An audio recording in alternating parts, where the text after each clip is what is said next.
So, hello guys, rinig ba ako? So, yan, nag-Taiwan kami and yan, fit check lang, cute ba San Rio. Tapos ito, nasa airplane na kami, papuntang Taiwan. Tapos ang ganda ko, hindi ko alam bakit. Parang alam niyo yung sunshine joke. Pero yon ang kinis, 'di ba? Gandang-ganda naman siya. Tapos yung kapatid ko, wala lang siyang choice. So, yan, may mga sugal na agad. Tapos yung OMG, sashimi. I love this kasi parang mga ₱200 lang para sa isang set, eh, dito mga 1K yan. So, ito yung Gloria Outlets, ang ganda, 'di ba?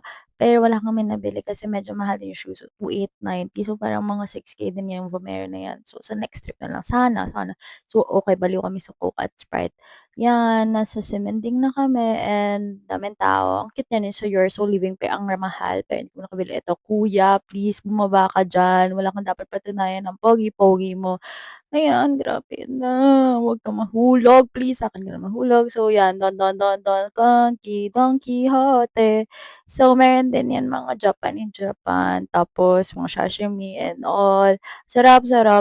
So 'yan, makita niyo yung clip na 'yan, bini-video kami ng dad ko and sarap na sarap kami ng kapatid ko, para kaming baliw. Like araw-araw kami kumakain yan, nasa Taiwan kami pero hindi kami kumain ng Xiaolongbao. Yes, so 'yan, Xiaolongbao, pinalot na pusa, joke. Eto na 'yan, so last na 'yan, bye.